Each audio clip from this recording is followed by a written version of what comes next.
So, Cap has super strength in the early 1970s. But why? To what end did it serve the character to have this strength, and just how often was it used? Well, hang on to your wingtips because we're going to get through a bunch of issues as we take a look at this thing.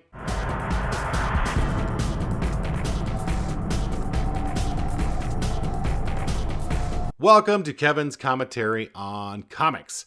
Now, as detailed in the last two episodes, Captain America gained super strength when the herbs of the Viper's venom or antidote, it's not really clear which, mixed with the super soldier serum in his blood, and somehow that has given him super strength. It's a story I have wondered about ever since seeing references to it in the aforementioned Avengers Forever and also on the pages of the Avengers itself, so I finally know how he got the strength, but now I want to know why and how was it used. I do have a theory, but before we get to that, let's speed through a number of issues following the acquisition of his enhanced strength to see how it was used. Surely a development like this would be at the forefront of all of these issues, right?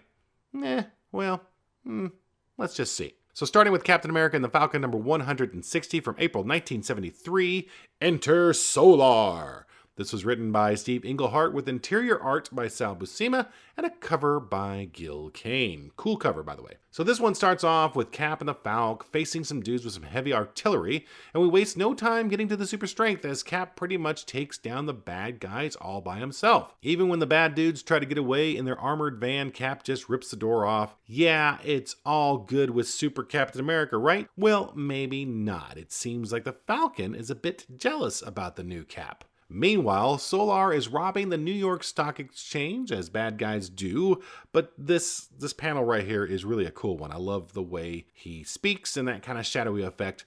Luckily, Cap is there, and immediately Solar notes his new strength. Now, I should mention that as we go through this, everyone seems to know that Cap is stronger, although I don't really understand why. He's a legendary superhero, he's never had super strength before, and he's battled bad guys who should, by all rights, easily be able to beat him.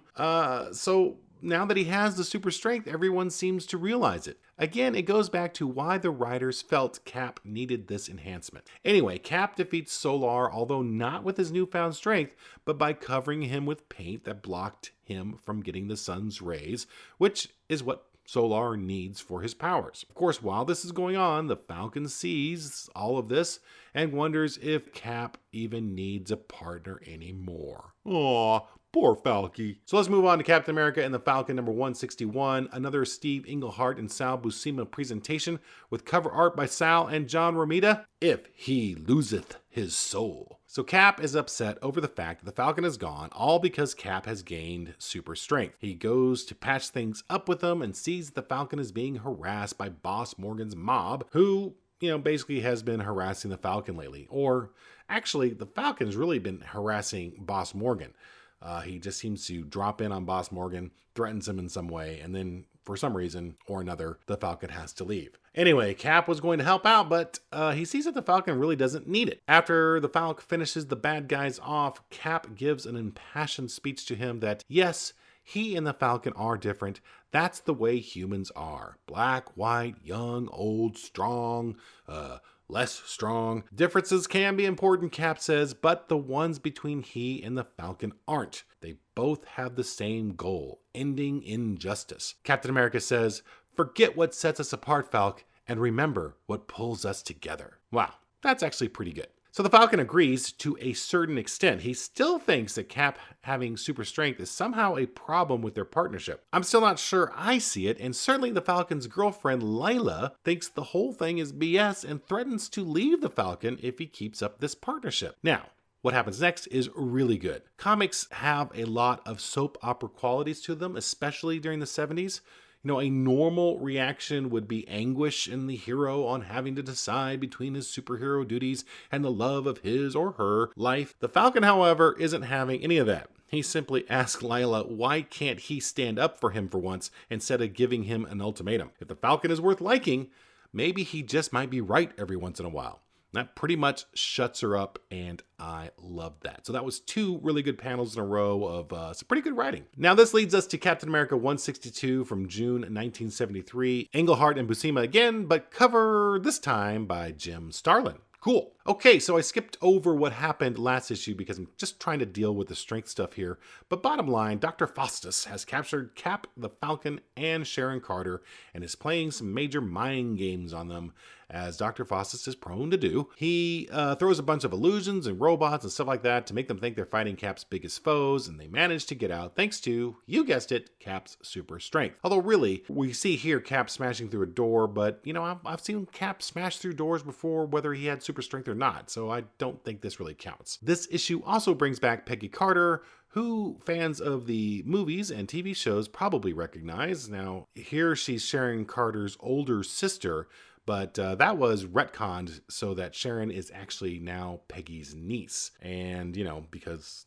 comic book characters don't age, so they needed to explain some of this stuff. I should also note that they state that she is somewhere in her mid-40s, I believe. But these panels here, she kind of looks like she's in her mid-60s. I guess maybe being in your mid-40s back in the 70s was kind of like being in your mid-60s, if that makes any sense at all. So again, we see Cap scaling a wall using his new strength, but again, I don't think I would have given this a second thought if he didn't have the enhanced strength, would you? And here's Cap protecting Peggy by ripping a door off its hinges and attacking some thugs. And, just because we have to realize that Cap has super strength, Peggy has to give commentary on it. Moving on to Captain America and the Falcon number 163, Beware the Serpents, another Englehart and Buscema creation. This one opens with the Eel and the Viper, who are brothers, in case I didn't mention it before. They're breaking out of jail with the help of the Cobra. They get away and work on a plan to get back at Captain America and the Falcon. Now, the Viper uses his ad agency connections to start an ad campaign on the unselling of Captain America. Again, I know I'm trying to focus on Cap's strength here, but I did have to add this little bit of panel play because it does come in later issues, and I wanted to point it out. And the Serpents, this is another funny thing. The Serpents find out through a newspaper story that Cap is hanging out at his girlfriend's house in Virginia after he defeated Dr. Faustus. So the public knows that Sharon Carter is Cap's girlfriend? His identity is a secret during this time, so how is it his girlfriend's identity is public knowledge? And Cap and Sharon are seen together when Cap is just normal Steve Rogers. So, 1 and 1 makes 2, right? I didn't get that, but whatever. So the Serpent Squad attacks, and considering the fact that Cap got his strength from the Viper's poison herbs and antidotes or whatever, it seems like he would almost welcome another shot of them, but alas, that doesn't happen. Instead, he gets his hands fried by the Eel. Apparently, super strength does not equate to invulnerability, although he did seem a lot tougher after getting the strength boost. So the Serpents run away, Cap and the Falcon go after them, along with Sharon Carter. They get to the house of Dave Cox, which is a former Vietnam soldier who is now a peace-loving dude, but unfortunately only has one arm.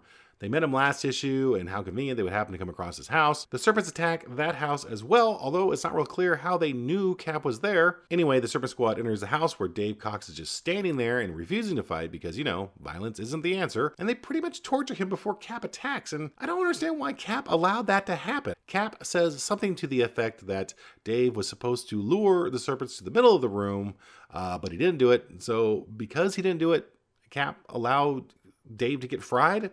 That doesn't seem very superhero-like. Certainly not Captain America-like. Even with burned hands, Cap takes them all on, although, again, no mention of Cap's strength. And again, I don't see anything here that I would attribute to super strength. This is just what I would expect Cap to do. Falcon does catch up and takes Eel down outside, and the issue ends with Sharon realizing that she's just not used to men being peaceful. I guess. It's kind of a weird lesson. Okay, next issue is 164 from August 1973, Queen of the Werewolves. This is written by Englehart, but this time the art is done by Alan Lee Wise with a cover by John Romita. I'm basically going to skip over this one, but in summary, the Falcon is turned into a werewolf by Nightshade, who is trying to impress the Yellow Claw. Cap and Werefalk fight. Nick Fury shows up dressed as, well, I don't know what. Honestly, what is he wearing right here, and why does he have brown hair? Anyway, the effects of the werewolf serum or whatever it was wears off on the Falcon, and the big deal at the end is just the fact that the Yellow Claw has returned. So the next 3 issues deal with Yellow Claw's return. 165, The Yellow Claw Strikes. 166, Night of the Lurking Dead. And 167, Ashes to Ashes. Englehart as usual, and Buscema is back in action. So I'm really not going to go into detail on this, but I wanted to point out a couple things. In the splash page on 165, which picks up right where 164 left off, we see Nick has mysteriously transformed into the Nick Fury we all recognize, or the Nick Fury we all recognize from the 1970s. You know, he's wearing his SHIELD uniform and smoking a cigar. Definitely not what we saw in the last issue. Honestly, if anyone knows what the deal was with Nick Fury, please leave a comment below. I'm really confused on that. The other thing I wanted to point out is that Cap's super strength isn't mentioned until issue 166, when after the Yellow Claw duped Cap into thinking that Cap was fighting the Claw, but in reality, it was Fury. That was at the end of issue 165. Claw says that Cap's super strength must have killed Fury. Of course, Cap kept his strength in check, and Fury ultimately survives. The Claw brings his grandniece back to life by using the life force or something of Mummy, and they both take over the SHIELD helicarrier. Cap's strength is in play, but not as mentioned as much. I guess we can just assume he has it, but I want to say one more time, I could see Cap doing what he does here, even if he didn't have the enhanced strength. Have I said that enough? Bottom line to all of this is that the Mummy possessing the Claw's grandniece decides she'll rule the world without Claw. Claw helps Cap, grandniece turns to dust, and Claw gets away. The end. So I'm Kevin, and that was my commentary. Okay, a bunch of issues I just went through. I'm really just building up to a couple of key issues that lead to the infamous Secret Empire saga, but my point, as I've stated many times in this episode, is that Cap's super strength really isn't that big of a deal. In the Falcon werewolf issue, it isn't even mentioned, and I guess he's strong enough to take on a werefalcon, but not to take out a werefalcon.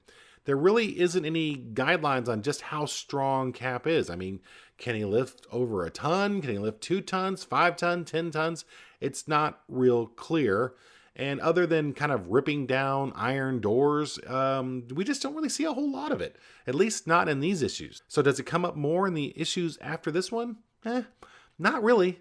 Matter of fact, there's a whole run of Jack Kirby issues that lead through 200, where I don't even think it's even mentioned. So I don't get it. Why did they give him super strength? I've been trying to find some backstory on why Marvel decided to do this, figuring there was maybe some blog or something about it, but I haven't found anything yet. I'll probably just have to dig further. It's a kind of an unusual Google search to get this. If you type in super strength and Cap, generally you get a bunch of blogs on why doesn't Cap have super strength, and nothing really going into when he actually had it, and maybe some behind the scenes stories on it. Maybe someone has some ideas and can point me to where this is talked about.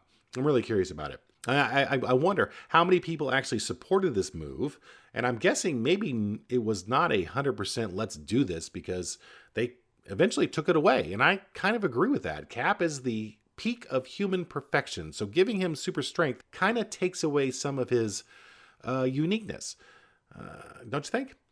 Oh well. I'll continue this study on Super Cap next time, so don't miss out by subscribing to my channel. And hey, maybe you could be a stand-up dude or dudette and like and share this video. I'd salute you for that. So have a great day, and I will see ya.